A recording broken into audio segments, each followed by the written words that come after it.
You are sitting in a large auditorium. The seats are plush. The air smells like expensive carpet and quiet success. I am standing on the stage. My name is Dr. Alina Rostova. Tonight, I won the Pioneer Grant. This is not a small award. It is millions of dollars. It is recognition from people who have Nobel Prizes on their shelves. It is the culmination of a decade of my life.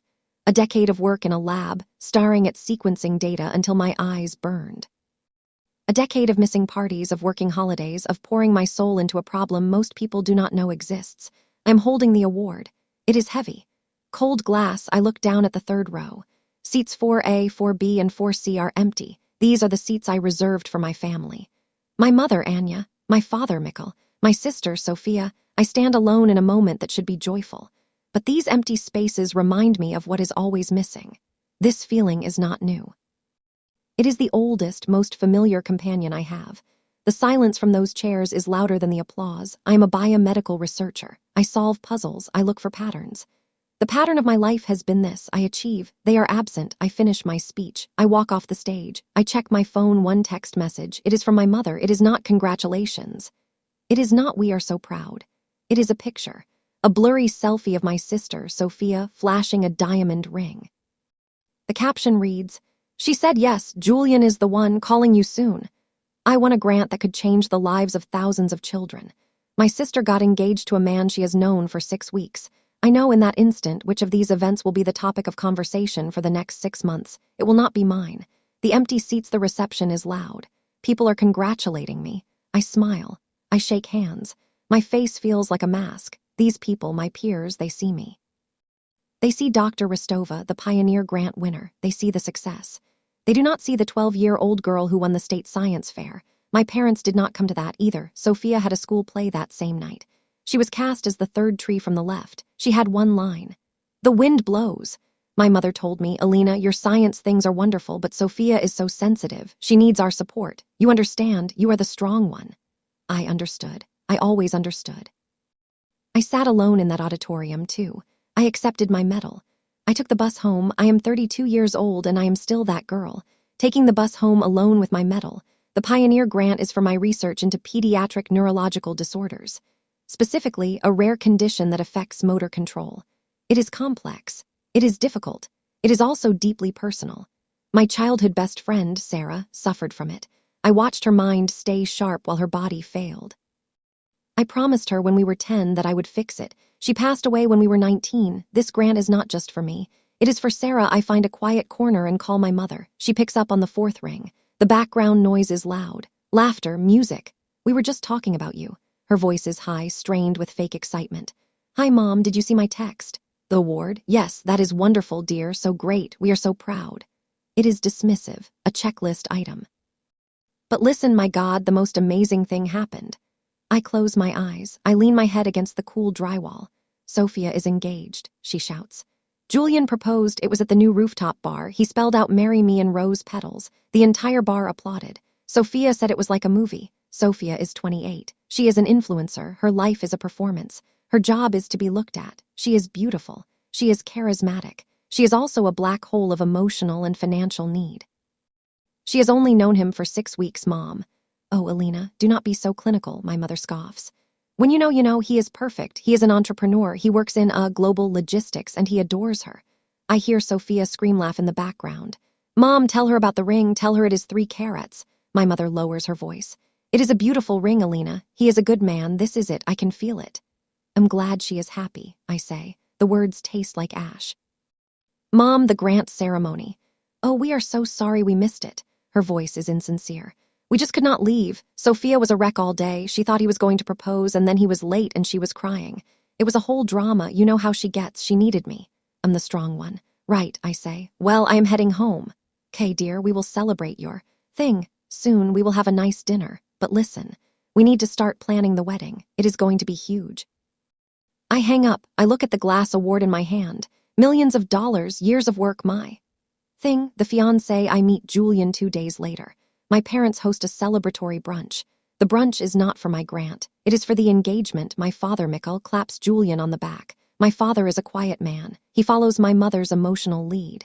He lives vicariously through Sophia's glamour. My quiet, nerdy success is an embarrassment to him.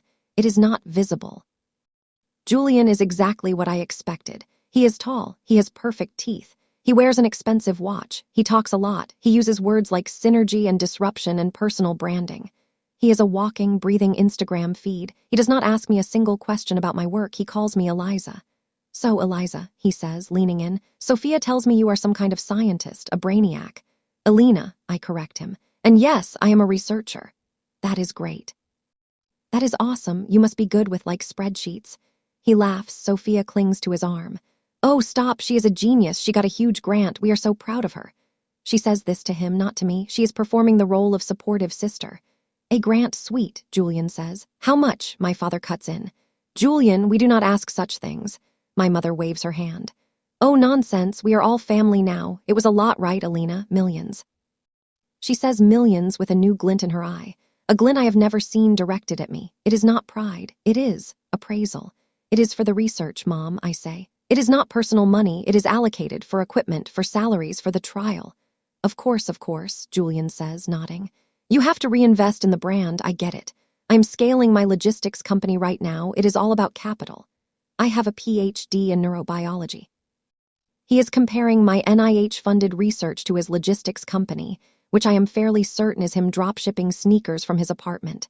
So, the wedding, Sophia cuts in. She holds up her hand. The diamond is enormous. It is also, I suspect, a high-quality lab-grown stone despite her claims. We are thinking 3 months. I almost choke on my coffee. 3 months, Sophia, that is fast. We want a spring wedding, she chirps. And the venue I want, the one I need, has a last-minute opening in May. It is fate. My mother is already vibrating with excitement. It is the Villa Monte. It is where that actor got married. It is stunning, Alina, absolutely stunning, all glass and ocean views. I know the Villa Monte. I also know the price tag. It is astronomical. How are you planning to pay for that, Sophia? I ask. Sophia's face falls. Her charisma evaporates. The petulant child appears. Why would you ask that? That is so negative, Alina. You are always so negative. You are ruining the vibe. I am not ruining the vibe. I am asking a practical question. Julian is very successful, my mother says, her voice sharp, a warning. Of course, Julian says, puffing out his chest. We are fine. Do not worry your smart little head about it, Eliza. Alina. Right. Look at my parents. They are beaming at this man, this empty, polished man. They look at him with a pride they have never once shown me. I realize I am not just the strong one. I am the audience. I am the ATM. And the first withdrawal is about to be made. The first withdrawal, it happens a week later. My mother calls me. She is crying. This is a tactic. I know it is a tactic. It still works. Mom, what is wrong? It is the venue, Alina. She is doing her whisper sob. The Villa Monte, we are going to lose it. What do you mean? I sit down on my lab stool. They needed the deposit, $20,000, Julian. He has the money. Of course he does, but it is tied up in an investment, a logistics thing. It is complicated. It will not be liquid for 90 days, but the deposit is due tomorrow. And Sophia, Alina, she is heartbroken. She has not stopped crying. I am silent. I look at a Petri dish. $20,000, Mom. That is not a small amount of, I know, she wails. I know, and I feel terrible asking. I know you are working so hard, but it is just a loan, a short-term loan. Julian will pay you back the second his investment clears, with interest, he said so. A lie, a clear, obvious lie. This is for Sophia, she continues. This is her one day, Alina, her one day to feel like a princess. You know how hard things have been for her. I stop. Hard for her. Sophia has never worked a real job. My parents paid her rent for 6 years while she built her brand. They paid for her car. They paid for her vacations. My boring salary, which I earned while also getting my PhD, often floated their credit card bills. Mom, she is 28. Do not be cruel, she snaps. You have your work, you have your awards. Sophia has this. She has her image, this wedding. It is important for her brand, for her future. Please, Alina, as a mother, I am begging you. Look at the picture of Sarah taped to my monitor. It is just a loan, my mother repeats. He will pay you back. I sigh. The sound is a betrayal of myself. Okay, I will transfer it, but Mom, this is it. I cannot be the bank for this wedding. Oh, thank you, baby, thank you. You are a lifesaver. You are the best daughter, I promise. This is it, just to secure the venue. You are the strong one. You always save us. Transfer the money. I feel sick. The second phone call the next 2 weeks are a flurry of wedding nonsense. Sophia sends me endless pictures of dresses. All of them cost more than my car. My mother creates a group chat dedicated to centerpieces. I mute it. I am deep in the lab. The grant money has arrived. I am hearing 2 new postdocs. I am ordering the custom-built imaging machine. This is what matters. This is the work. My research is focused on creating a targeted gene therapy delivery system, a viral vector that can cross the blood-brain barrier. It is delicate. It is frustrating. It is also, I believe, possible. I am presenting my initial proposal to the hospital's ethics board. I am nervous. This is a big step. As I walk into the boardroom, my phone rings. It is Sophia. I ignore it. I walk into the room. The board is there. Dr. Marcus Chen, a senior colleague and my closest friend at the lab, gives me a small, supportive nod. My phone buzzes again, and again, and again. I silence it. My apologies. I begin my presentation. I talk about the science. I talk about the delivery mechanism. I talk about Sarah. My phone buzzes on the table. A text, Mom, ELENA, pick up. It is an emergency. My blood runs cold. Is it my father? Is someone hurt? I pause. Excuse me, one moment. Board members look annoyed. I step outside. I am shaking. I call my mother. What is wrong? Is Dad okay? Your father is fine, she snaps. Why would you? Oh, never mind. It is Sophia. She is at the bridal shop. She found the dress. I cannot speak. The relief, followed by the rage, is a physical shock. Are you kidding me? Do not use that tone. This is an emergency. It is a designer sample. It is 70% off. But she has to buy it right now. Someone else is waiting for it. Mom, I am in the middle of an ethics board review, a review for the grant for my work. This will only take a second. The dress is $10,000. Originally, it was $30,000. It is a steal, Alina, but her card, Julian's card. It was declined. Feel dizzy. Declined. It is a mix-up, a fraud alert. He is on the phone with the bank, but we will lose the dress. Alina, please, you have the money. Just put it on your card. Julian will pay you back, I promise. You promised that last time.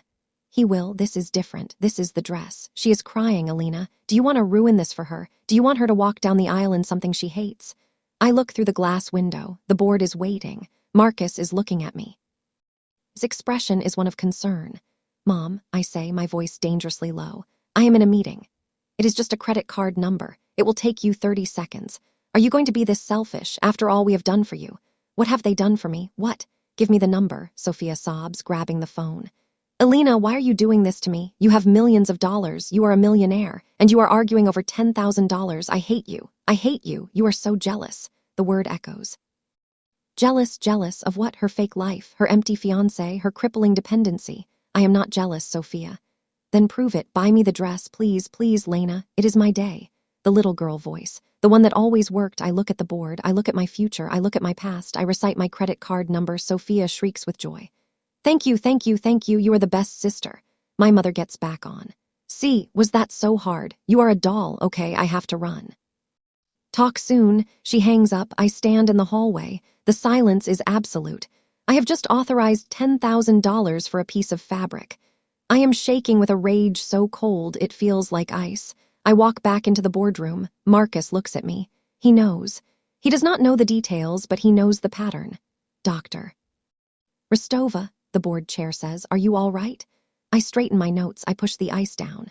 Yes, I am fine. My apologies now regarding the Phase 1 trial parameters. I compartmentalize. It is the only way I have ever survived. The lunch with Marcus, I get through the presentation. The board is impressed. They approve the initial trial outline. It is a huge victory. I feel nothing. Marcus catches me at my desk. Alina, lunch, my treat. You are not allowed to say no.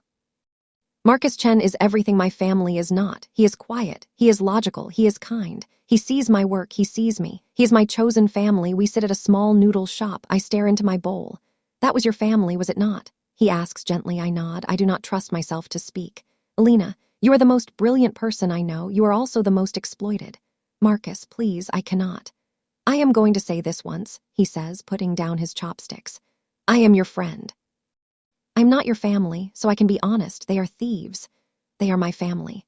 They are stealing from you. They are stealing your money. They are stealing your joy. They are stealing your accomplishments. You just got a $4.5 million grant. You should be ecstatic. Instead, you look like you are heading to a funeral. It is complicated, I whisper. Is it? Let me ask a question. When you won the regional science prize in high school, the one that got you the scholarship, did they come? I look up stunned. How did you know about that? You mentioned it once. Years ago, you said it was the first time you felt proud of yourself. Look down. No, they did not come. Me guess, Marcus says, his voice flat. Sophia had a recital, a breakup, a hangnail. A play, I murmur. She was a tree, Marcus nods. A tree, and you winning a full ride to college. That was less important than a tree. A tear I did not know was there drips into my soup. It was not just a scholarship, Marcus, my parents. They had a college fund for me, a small one. My grandparents left it. After I got the full scholarship, I told them to use it for Sophia. That was generous. That is not what they did, I say, my voice is thick. Sophia, she failed her exams. She did not get into any college. She was depressed. So my parents took that entire fund, and they sent her on a 6-month branding trip to Europe to find herself. She came back with a new wardrobe and a fledgling Instagram account. That was my college fund. Marcus just looks at me. He does not say, I am sorry. He does not offer pity. He just radiates a profound, steady anger for me. They did not use it, Alina. They stole it. They rationalized it, I say. I did not need it. I had my scholarship. Sophia needed it. I was the strong one. You are still the strong one, he says. You are their human ATM, their emotional utility closet. You are the structural support for their entire collapsing fantasy. And Alina, you are letting them. What Geometry 13? I am fine, I say, the word a brittle lie. I can handle it. I know you can handle it, he says. You can handle anything. That is the problem. They know it too, but why should you? Why is your life, your work, your money always the resource to be drained? Why is Sophia's day more important than your decade? He does not have an answer. Neither do I. Julian's card was declined. I say, the admission burning my throat. At the dress shop. That was the emergency. I paid for it.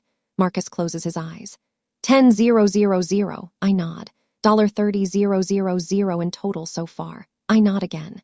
He is not going to pay you back, Marcus says. This Julian, he is a fraud. The logistics company is not real. The tied-up investment is not real. You know this. You are a researcher. You analyze data. Analyze this.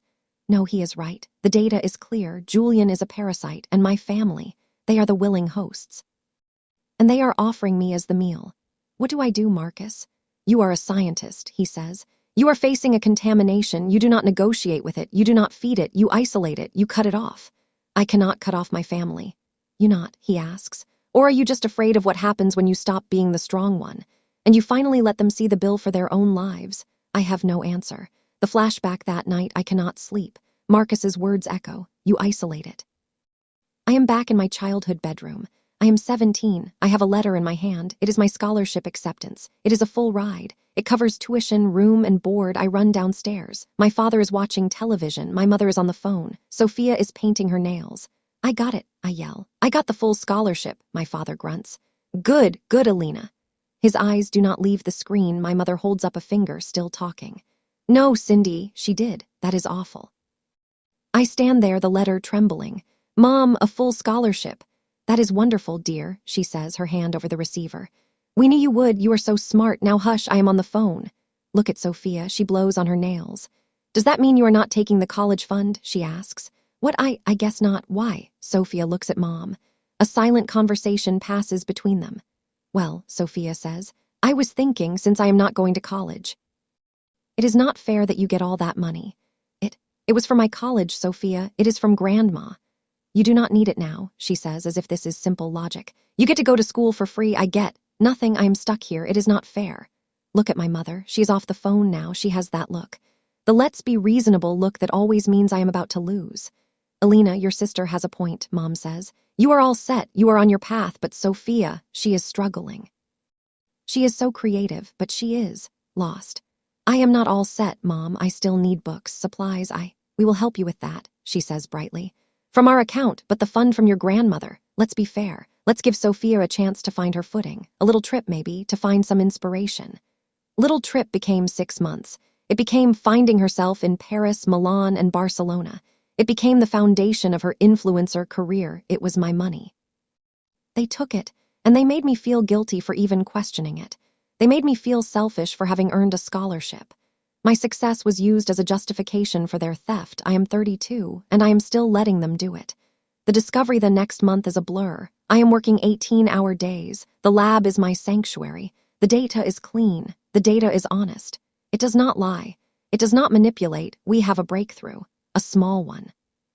We successfully package a marker gene into our new vector, and it crosses our artificial blood-brain barrier model. It works. I am crying in the lab at 3 a.m. Real, actual tears of joy. Marcus and I share a bottle of cheap champagne. This is my joy. This is my win. Drive home, exhausted but happy. My mother has a key to my apartment. For emergencies. Walk in, the lights are on. My mother and Sophia are sitting on my sofa. My joy evaporates. What is going on? Is everyone okay? We are fine, Sophia says. She is filing her nails. We need to talk. My mother stands up. She is holding a bank statement. My bank statement. She must have taken it from my desk. Alina, we are worried about you, my mother says. I am frozen. Worried about me? This. Grant, she says, all this money, it is changing you. Feel like I have stepped into an alternate reality. What are you talking about?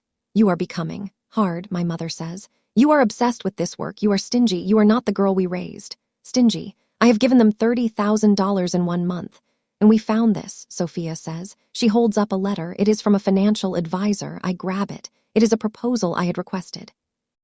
A plan to create a fellowship for young female scientists, using my personal savings. You went through my mail. I am shouting. You came into my home and went through my private mail. Do not raise your voice, my mother cries. We were worried. We saw this fellowship. Alina, this is tens of thousands of dollars. You are just giving it away to strangers. The hypocrisy is so vast, so profound, I cannot breathe. You think that is a bad idea, I say, my voice shaking. You who are planning a $100,000 wedding for a 6-week romance. That is different, Sophia screams, jumping up. That is for family. That is for love. You are giving away our money. Our money, there it is, the truth. The silent, unspoken assumption that has governed my entire life. My money is not my money. My success is not my success. It is theirs. I am just the one who goes to work. Get out, I say. My mother gasps. Get out of my apartment, both of you. You cannot talk to me like that. I am your mother. And you are a thief, I say. The word is out. It hangs in the air. You went through my desk. You went through my mail. You feel entitled to my money, money I earned, money from a grant I won for my work. You think it belongs to you. We are a family. No, we are not. A family supports each other. A family celebrates each other. You see me as a bank, a utility. You are here not to congratulate me on my breakthrough, but to do an audit.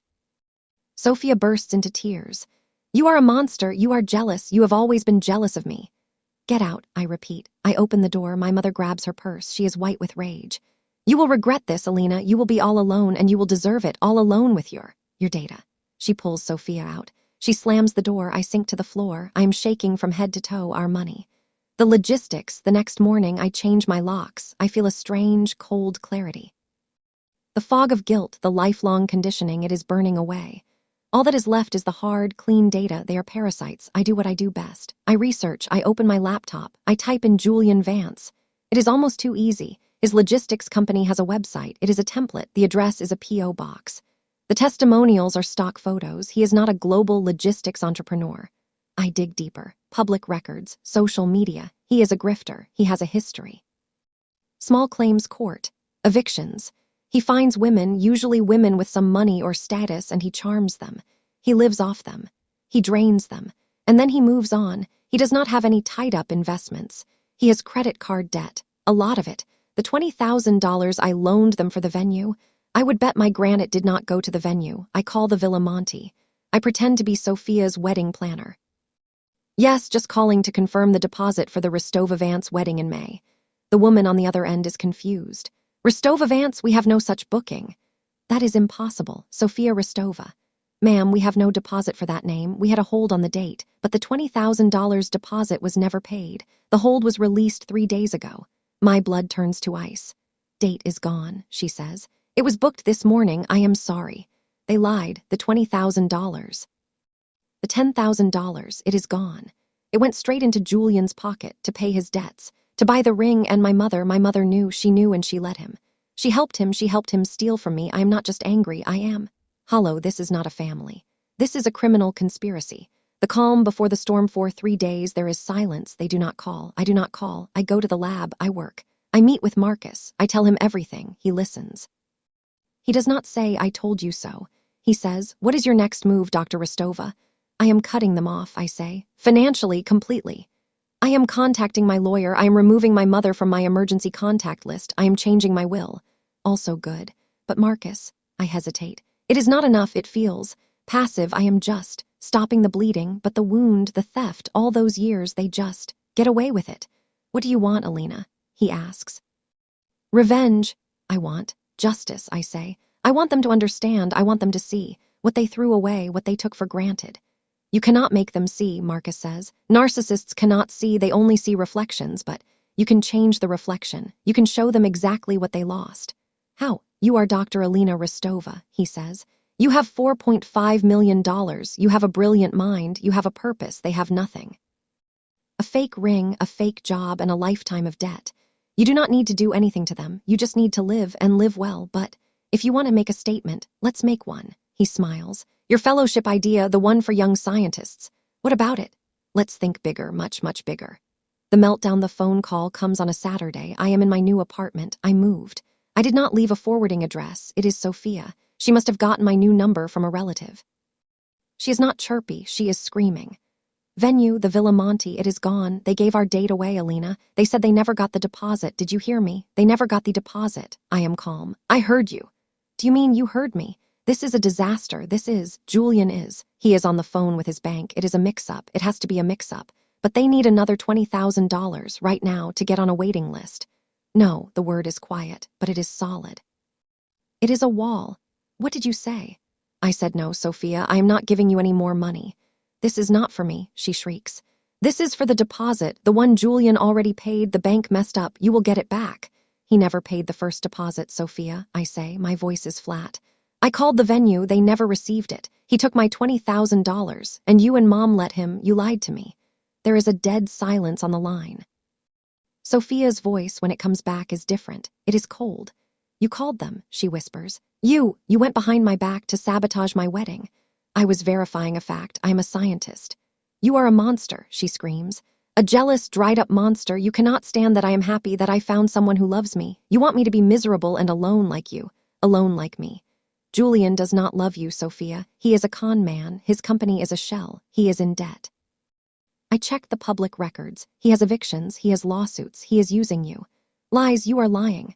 Ask him to show you his bank statements. Ask him to show you the tied-up investment. Does not have to show me anything, she sobs. I trust him. You are evil. You are trying to ruin my life. I am done ruining my life, I say. The bank is closed, Sophia. The ATM is out of order, permanently. You cannot do this. Mom, Dad, they will. They will make you. They cannot make me do anything. I am an adult, and I am done. I hang up. My hands are perfectly steady. The intervention, they show up at my lab. My mother, my father, Sophia, they bypass security by saying it is a family medical emergency. They corner me in the break room. Sophia's eyes are red and puffy. My mother looks furious. My father looks disappointed. That one still hurts. Alina Mikhailovna Rostova, my mother says, using my full name. You will stop this. Now. There is nothing to stop, I say. I pour a cup of coffee. I am working. You hung up on your sister. Sophia was screaming at me. Is under pressure, my mother shouts. You did this, you and you're checking. You upset Julian. He is devastated. I sip my coffee. It is bitter. Is he devastated that I found out, or that the money is gone? He loves me, Sophia cries. He is in a tight spot, like all businessmen. You would not understand. I understand, I say. I understand that you have, collectively, stolen $30,000 from me, and you lied about it. It was a loan, my mother insists. A loan implies repayment. There is no intention of repayment. That is theft. How dare you, my mother whispers. She is shaking. We are your family. We raised you. We fed you. We gave you everything. You, I ask. What did you give me? You ignored my achievements. You mocked my work. You taught me that my only value was what I could provide for Sophia. You took my college fund. You showed up empty-handed to the biggest night of my life.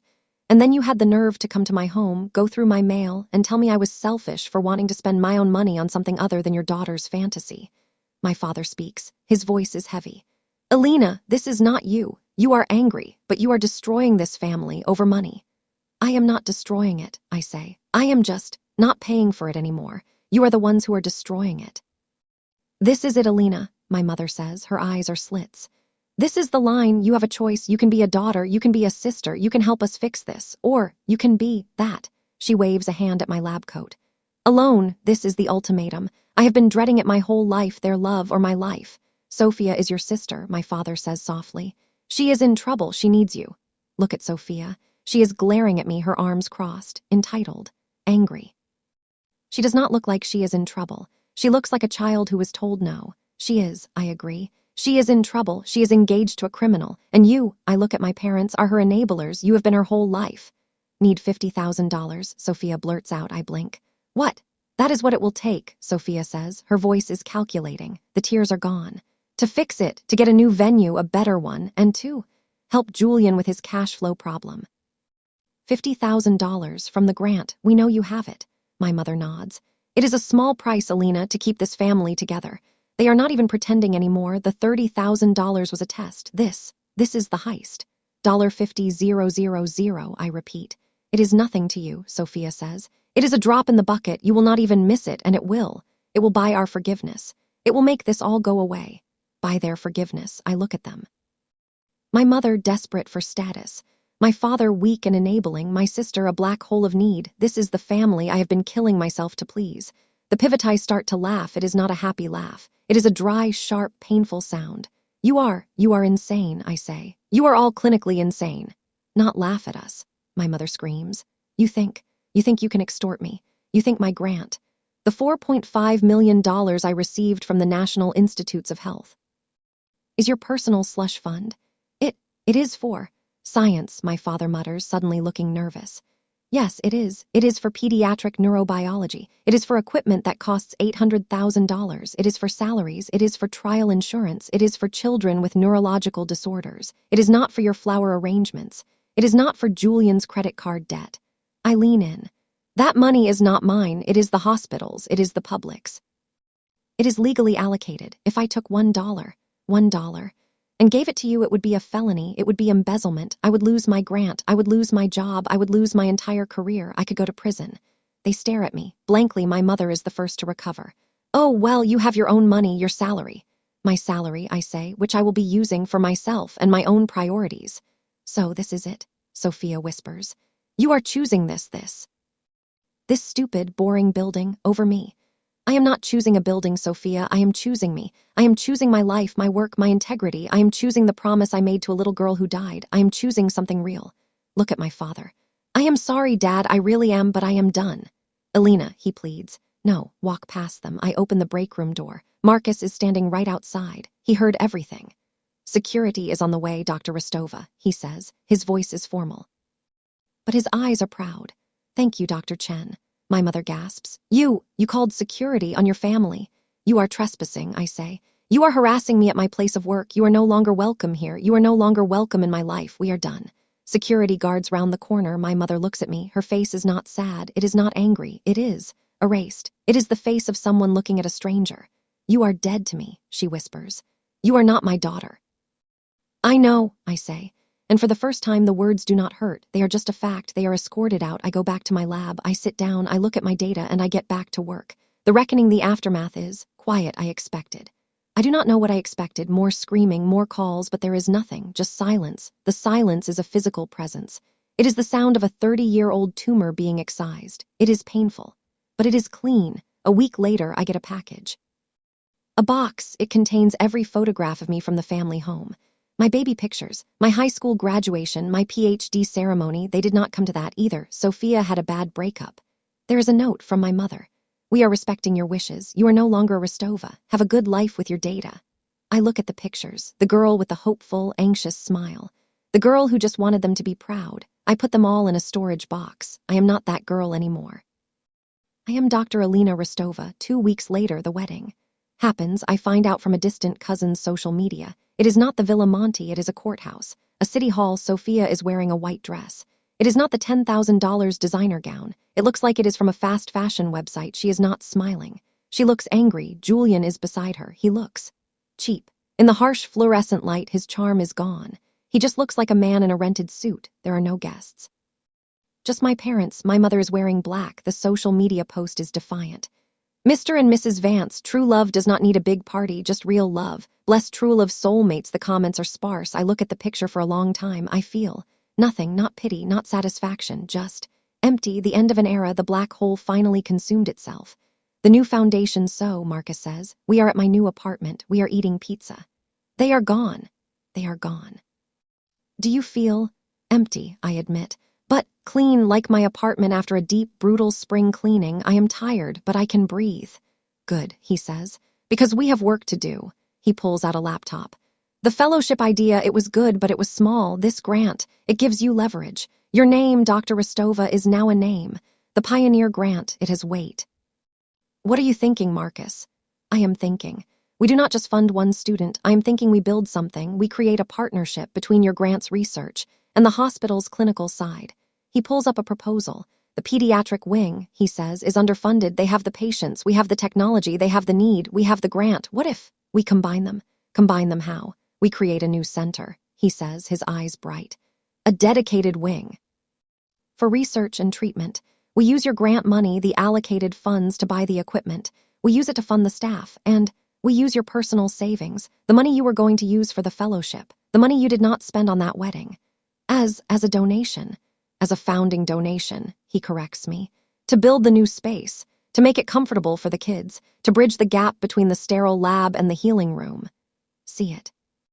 A place where my work, my abstract data becomes real. A place where I can see the children I am trying to help. But the name, I say, what about it? My mother's note. You are no longer a Rostova. Perfect, Marcus says. They threw the name away, so you pick it up, you wash it clean, you give it a new meaning. He types. Rostova Clinic for Pediatric Neurological Advancement. My name, my work, my legacy, not my parents' status symbol, not my sister's hashtag, my name. Okay, I say, my voice is thick. Let's do it. The announcement hit takes 6 months of lawyers, 6 months of planning, 6 months of working with architects, with the hospital board. It is the hardest I have ever worked. It is also the most joyful. The hospital holds a press conference. I am standing at a podium. This time I am not in a lab coat. I am in a sharp professional suit. Behind me is a large banner with the new logo. The Rostova Clinic. The room is full. Reporters. Hospital donors, doctors, and in the third row in seat 4A is Marcus. He is smiling. I give my speech. I talk about the science. I talk about the need. I talk about Sarah, and then I talk about the donation. My work has always been personal, I say, but I wanted to make that personal commitment tangible. This grant has given me a foundation, but my own contributions, they come from a different place. They come from a place of reprioritizing. A reporter asks, Dr. Rostova, your name, is your family involved in this? Is this a family foundation? I take a breath. The cameras are on me. My family is not involved, I say, but they were my inspiration. How so? They taught me a valuable lesson, I say. They taught me that you must choose where your resources go. You can invest in things that are temporary, things that are for show, things that are empty, or you can invest in things that last. You can invest in children. You can invest in the future. You can invest in a cure. I had a choice to make, I continue. A choice about where my money and my name would go. I could have spent it on a single day, a party, a dress. Instead, I chose this. I chose a decade. I chose a legacy. The Rostova name will now be associated with this clinic, with this work, with this hope, and I am immensely proud of that. It is on the evening news. Local scientist donates wedding fund to found new children's clinic. The story is simple, heroic. I am the scientist who turned down family drama to build a hospital wing. I did not have to say a word about them. I just told the truth. The letter, the response is overwhelming. Donations pour into the clinic. People, strangers, send me letters. I have a toxic family too. You have inspired me. Thank you for setting boundaries. My son has this condition. You have given us hope. My aloneness is suddenly very, very crowded. I have a community. About a month after the press conference, I get a letter. It is not from a stranger. It is from my father. It is handwritten. I saw you on the news. Your mother is furious. She says you humiliated us, that you made us a public spectacle. She is right. You did, but I am proud. I am proud of you. I have always been proud of you. I was a coward. It was easier to follow your mother, to keep the peace, to let Sophia have her way. It was just easier. I watched you on the news. You are not a little girl anymore. You are a woman. You are important. You are doing good in the world, real good, not like us. I am not writing to ask for forgiveness. I do not deserve it. I am not writing to ask for money. I am writing to say you were right. I hope one day you will let me come and see this clinic, your father, Mikkel. Fold the letter. I put it in a drawer. I do not cry. It is data. It is a new data point. It is a start. The fallout, the Rostova Clinic opens. It is beautiful. It is not cold or sterile. It has bright walls and a skylight and a playroom. My new custom-built imaging machine is in the basement. The first patients arrive. I meet a little boy named Leo. He has the same condition as Sarah, but he is here. He is starting the trial. I am in the real world now. Not just the lab, I am also healing. I get another message. This one is on social media. A direct message. From Sophia. It is not angry. It is A jumble. Alina, I saw the clinic. It is on the news all the time. People at my work, they are talking about it. I stop her work. I have a job at a department store in the makeup section. It is not great, but I am working. Julian, he is gone. You were right. He was a fraud. The money, all of it. It is gone. Your $30,000, my savings, everything. Left about a month after the wedding. Just gone. Took his car. Took a lot of my things. I am living back at home with mom and dad. It is awful. Mom is. She is so angry all the time. She blames me. She blames dad. She blames you. Hates you, Alina. She really hates you. She says you laundered our name, that you stole our identity.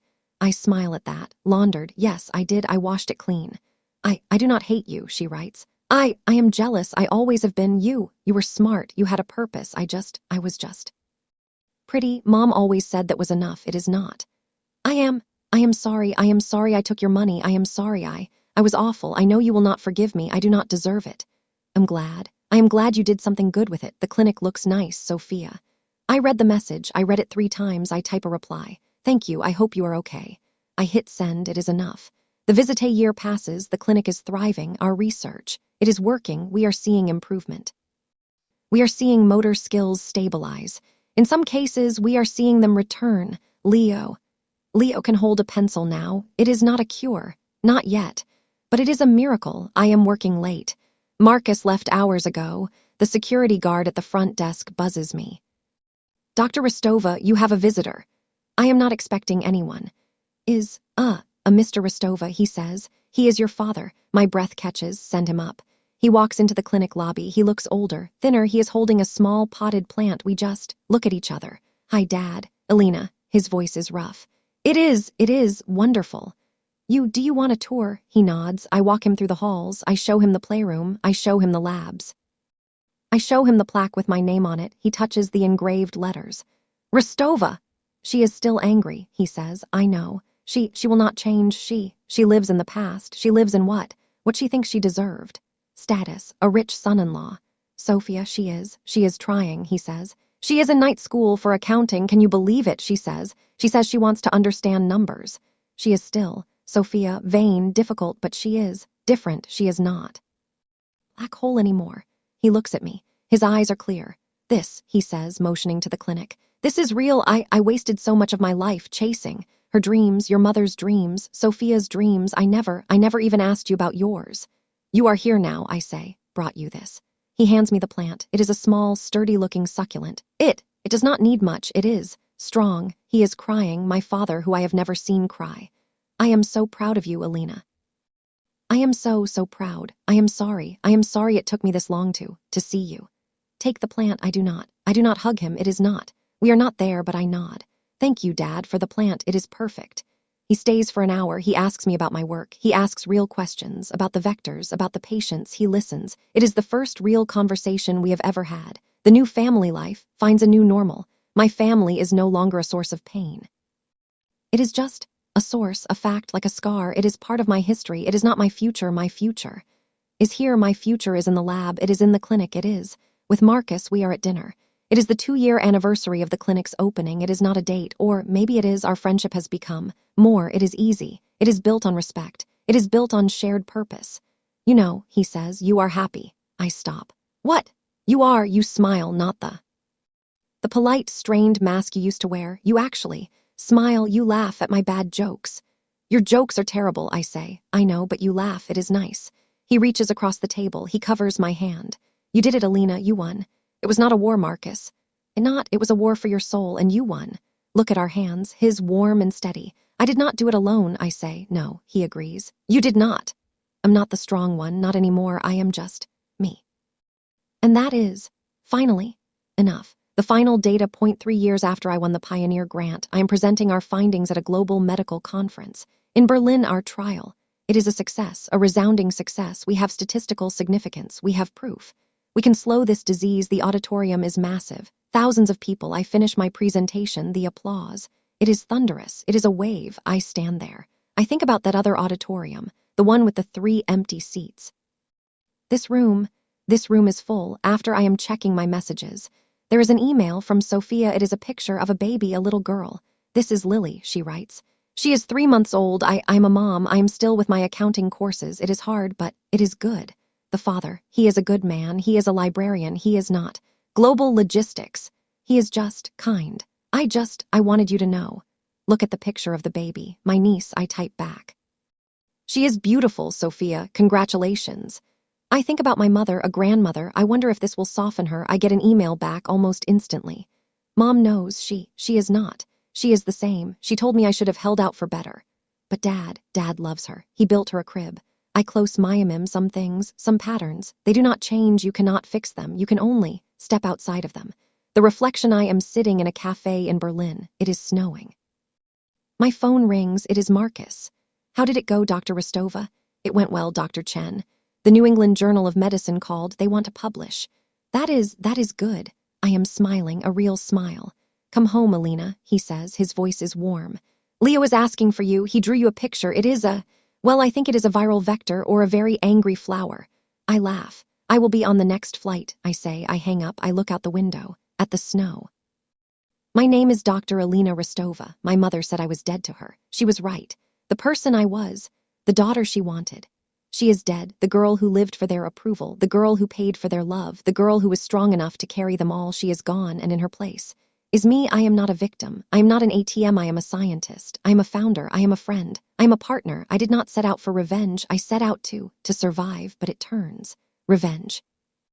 It is not about burning down their house. It is about building your own, a better one. One with reinforced walls and a good foundation, and then just being happy inside it. I paid a lot for my life. $30,000, a mother, a sister, a past, but what I built, what I earned, it is priceless. I finish my coffee. I head to the airport. I am going home. Script end, tro and call to action, CTA. Alina is gone. The spotlight fades to warm. You are looking directly at the audience again. Setting boundaries with the people you were raised to please is one of the hardest things in the world. It feels like a betrayal. It feels cold. They will tell you that you are selfish. They will tell you that you are cruel.